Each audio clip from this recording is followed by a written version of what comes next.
మనం చేసేదాన్ని సమర్థించుకుంటే యుద్ధం అవుద్ది. మనం చేసే దాంట్లో లోపం ఉందని చెప్పి సరి చేసుకోవడానికి ఇష్టపడితే పరిస్థితులన్నింటినీ చక్కబెట్టవచ్చు. బైబిల్ పండితులను కూర్చోబెడదాం. మీరు కూడా ఏదైతే నాకు దేవుడు చెప్పాడో ఆ దేవుడు చెప్పడం బట్టి నేను చేస్తున్నానని ఎవరైతే అద్భుతాలు చేసేవాళ్ళు, మిమ్మల్ని భ్రమపెట్టి మభ్యపెట్టి మిమ్మల్ని మా మీదకు పురుగొలుపుతున్నారో, పురుగొలిపేలాగా మిమ్మల్ని తయారు చేశారో వాళ్ళని అక్కడ కూర్చోబెట్టండి. కూర్చోబెట్టి ఈ తైలాభిషేకం కరెక్టే, ఈ స్వస్థత ప్రార్థనలు కరెక్టే, ఈ అట్టిపళ్ళు ఇచ్చి పిల్లలు కంటారని చెప్పి అట్టిపళ్ళు ఇవ్వడం కరెక్టే, ఇలాగ పేరు పెట్టి ప్రజలను పిలవడం కరెక్టే అని ఇలాంటి వాటన్నిటిని వాక్యాధారాలతో ఆ పబ్లిక్ వేదిక మీద చూపిస్తే మేము కూడా సేవ మానేసి ఇస్సాక్ గారి వెనకాల వస్తాం. చూపించలేకపోతే ఇలాంటి ప్రార్థనా కూటాలు ఎక్కడున్నా ఇకపై జరగకుండా పూర్తిగా అన్నిటినీ తీసిపడేయాలి, మొత్తం తీసేయాలి. తీసేసి వాక్యానుసారంగా దేవుడిచ్చినటువంటి ఆత్మలను కాచుకుంటూ మరికొన్ని కొత్త ఆత్మలను కట్టుకోవడానికి ప్రయత్నం చేయాలి. ఇటువంటి నియమానికి ఓకే అనుకుంటే మా కార్యవర్గం, మా సమితి సభ్యులు అందరూ సిద్ధంగా ఉన్నారు. మీ సేవకులు చేసేది కరెక్ట్ అని వాక్యానుసారంగా పబ్లిక్ వేదిక మీద నిరూపించగలిగితే ఇంకా మేము ఇలాంటి వాటి yes our stage సర్వోన్నతుని వేదిక సత్యం మీద కట్టబడి నీతి మార్గంలో నడిచి జీవాన్ని ప్రేమించే వారికి సర్వోన్నతుడైన దేవుడే ఆధారం. ప్రియమైన సహోదరులారా, నేను ఆల్రెడీ రన్నింగ్లో ఉన్న నా మ్యూజిక్ ఛానల్లో ఈ వీడియో పెట్టకుండా సపరేట్గా ఒక ఛానల్ నేను ఒక కార్యక్రమం నిమిత్తం ఏర్పాటు చేసి పెట్టుకున్నాను. అయితే ఆ ఛానల్లో ఈ కార్యక్రమాన్ని అంటే ఈ ఇస్సాక్ గారికి సంబంధించి, నెక్స్ట్ అమ్మతేజ గారికి సంబంధించి ఈ వీడియోలు నేను ఇందులో అప్లోడ్ చేయడం జరిగింది. ఈ ఛానలు ఎస్ఆర్ స్టేజీ అనబడే ఈ ఛానలు సర్వోన్నతుని వేదిక అనే పేరు మీద ఇక్కడ ఈ వేదిక ముందు జరిగే సేవా కార్యక్రమాల విషయంలో మనమందరము అంటే సత్యధర్మములను అనుసరించి, నీతి న్యాయాలను అనుసరించి, బైబిల్ వాక్యానికి వ్యతిరేకంగా ఉండకుండా వాక్యానుసారమైనటువంటి సేవలు చేసేవారికి, వాక్య విరుద్ధమైన సేవలు చేసేవారికి దేవుడు ఇచ్చేటువంటి ప్రతిఫలం ఏంటో, ఇలాంటి పరిచర్యల వల్ల మానవ జాతికి కలిగే మేలేంటో ఒక డిబేట్ల ద్వారా ఈ వేదిక మీద ఎవరిని విమర్శించకుండా దైవ సంబంధమైన కార్యక్రమాన్ని ప్రజలకు అందించాలనే సదుద్దేశంతో ఈ ఛానల్ని ఏర్పాటు చేయడం జరిగింది.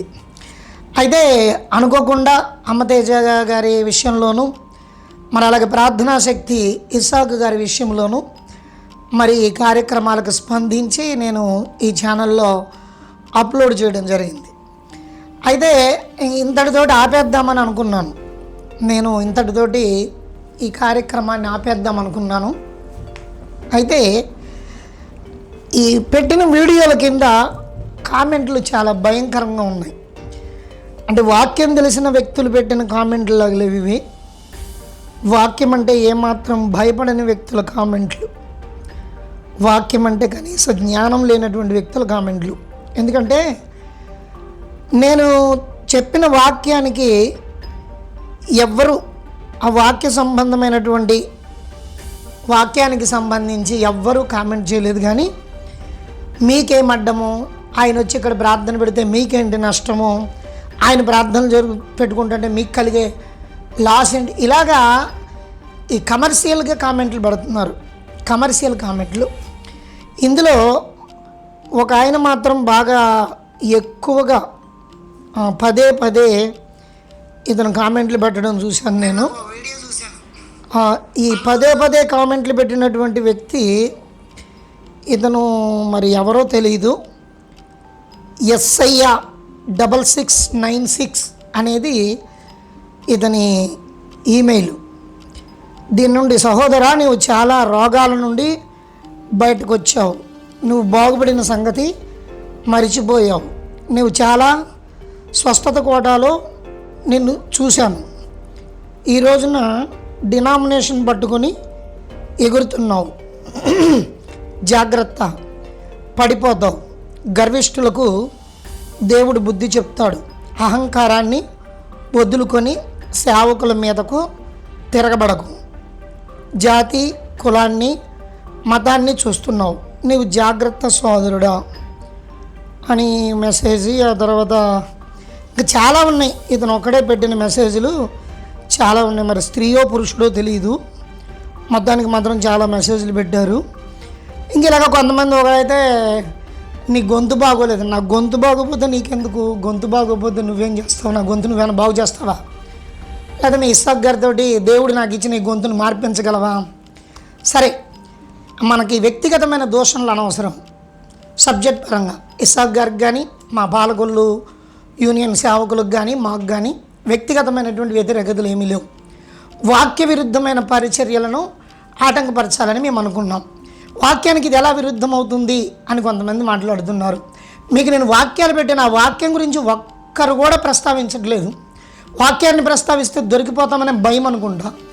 వాక్యాన్ని నేను ఇచ్చి వాక్య ప్రకారం మాట్లాడాను. ఆ వాక్యాన్ని ఎత్తిపెట్టి ఆ వాక్యానికి వ్యతిరేకంగా ఒక వాక్యం చెప్పగలిగితే దమ్మున్న సేవకులు అవుతారు, దమ్మున్న ఫాలోవర్స్ అవుతారు. వాక్యాన్ని ఎత్తిపెట్టి మాట్లాడడం మీకు చేత కావట్లేదు.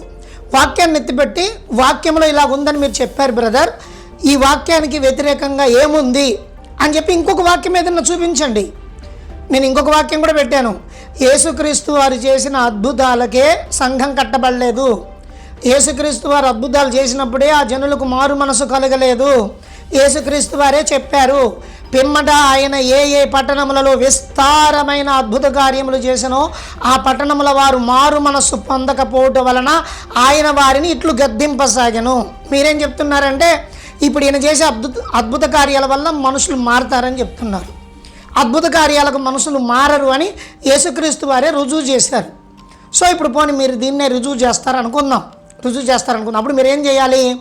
కఠినమైన ప్రజలు ఉన్న ప్రాంతాలకు వెళ్ళాలి, మారు మనస్సు లేని ప్రజల ప్రాంతాలకు వెళ్ళాలి.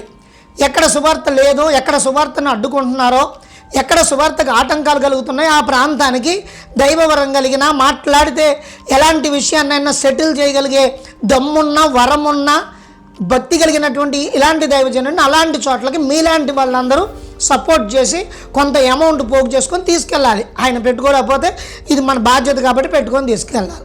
ఉదాహరణకి ఉత్తర భారతదేశం మొత్తం ఈ సువార్త విషయంలో ఫుల్ ఆటంకాలు పెట్టారు. ఉత్తర భారతదేశంలో ఎక్కడ సువార్త జరగడానికి ఆస్కారాలు చాలా తక్కువ. అక్కడ ఏంటంటే న్యాయబద్ధంగా చట్ట ప్రకారం మీ పరిధిలో మీరు ఎంతవరకు చేయాలో అంతవరకే తప్ప ఇలాగ సభలు సమావేశాలు ఏర్పాటు చేసి అదిగో వాళ్ళని యమతేజ గారు పిలుస్తారు, ఇక్కడ ఎవరో సుబ్బారావు ఉన్నారు, సుబ్బారావు గారు దేవుడు మిమ్మల్ని పిలుస్తున్నాడు, వెంకటరావు గారు దేవుడు మిమ్మల్ని పిలుస్తున్నాడు, అనిల్, సునీల్ మిమ్మల్ని దేవుడు పిలుస్తున్నాడు అని చెప్పి వాళ్ళని పిలవడం, ఇలాంటి పనులన్నీ. ఇక్కడ ఒక గర్భఫలం లేని వాళ్ళు ఉన్నారు, గర్భఫలం ఇస్తాం. ఇక ఇసాక్ గారు అయితే ఈ గర్భఫలం లేని వారికి గర్భఫలాలు కలిగినాయి అని చెప్పి మన విజయవాడ ప్రసంగంలో పాలకొల్లు గురించి కొంచెం దూషిస్తూ ఈ అద్భుత కార్యాల గురించి కూడా ప్రకటించారు. 8,000 మందికి గర్భఫలాలు అనుగ్రహింపబడ్డాయని చెప్తున్నారు. దేవుని నామానికి స్తోత్రం.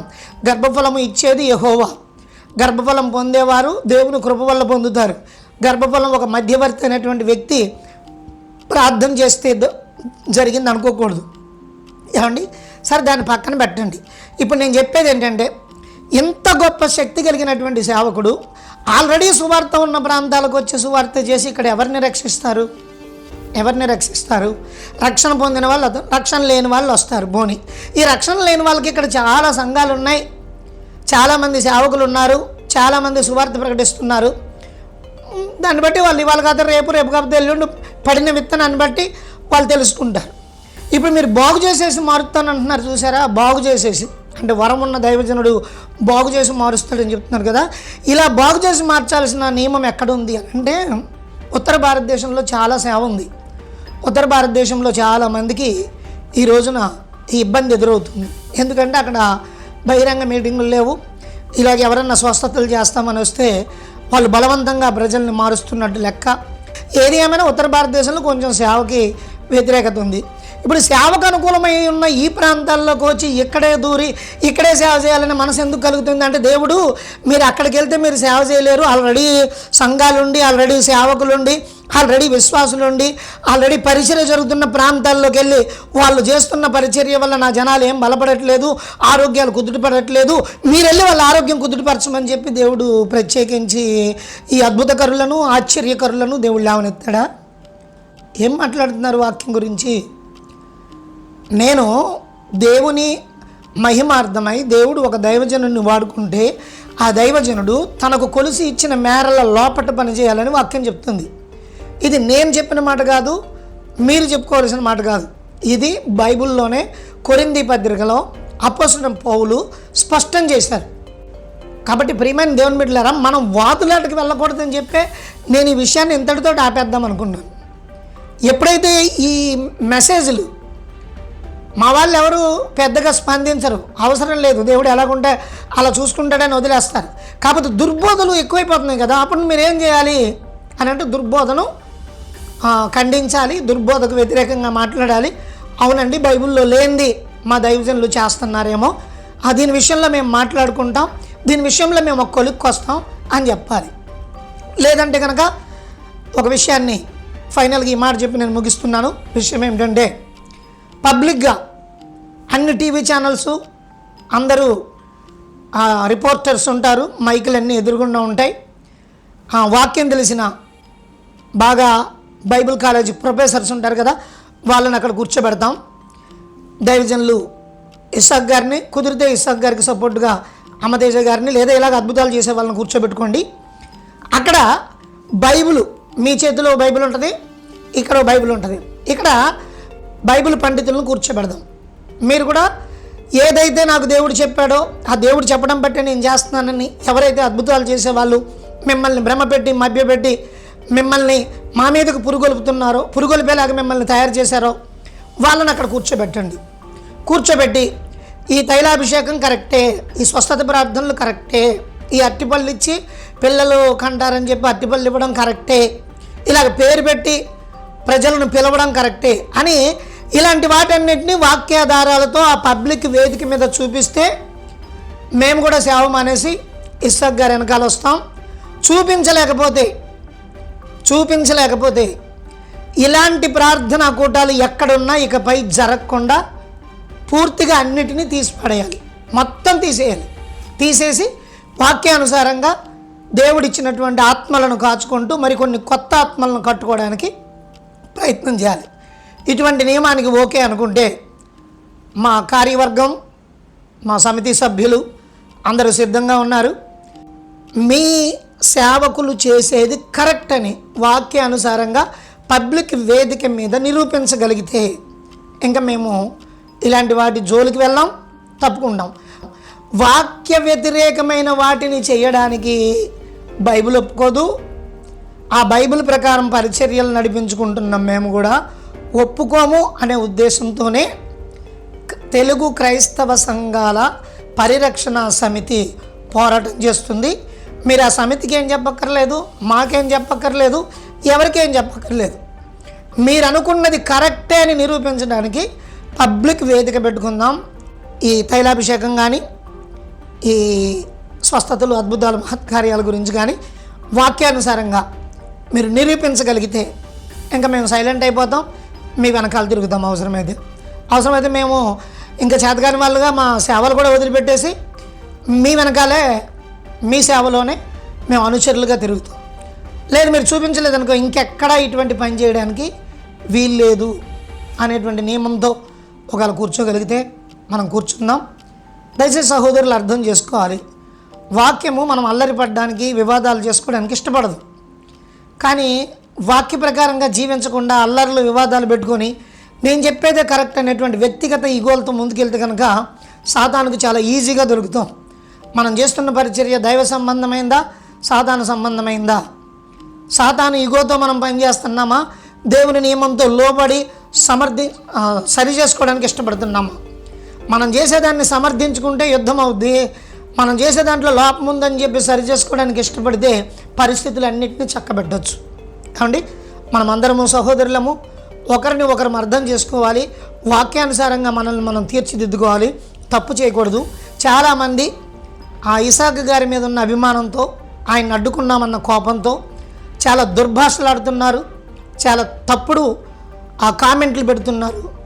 మీరు వాక్యం తెలియక పొరపడుతున్నారు. కాబట్టి నేను మిమ్మల్ని ఏమీ అనలేము. ఎందుకంటే తెలియక తప్పు చేసే వాళ్ళని చూసి జాలిపడాలి తప్ప వాళ్ళ మీద తిరుగుబాటు చేయడం వల్ల ప్రయోజనం ఉండదు. కాబట్టి మీరు తెలియకే చేశారు, తెలుసుకోండి. ఇప్పుడు ఇలాగా ఈ పాస్టర్ ఇలాగ అంటున్నాడండి అయ్యగారు, మేము ఇలాగా మిమ్మల్ని అన్నందుకు మాకు కోపం వచ్చి ఇలా కామెంట్లు పెడితే అతను ఇలాగ అంటున్నాడని చెప్పి ఈ విషయాన్ని అయ్యగారి దగ్గరికి తీసుకెళ్ళి అయ్యగారిని ఇలా కూర్చోమనండి, మనం కూర్చొని మాట్లాడదాం ప్రశాంతంగా.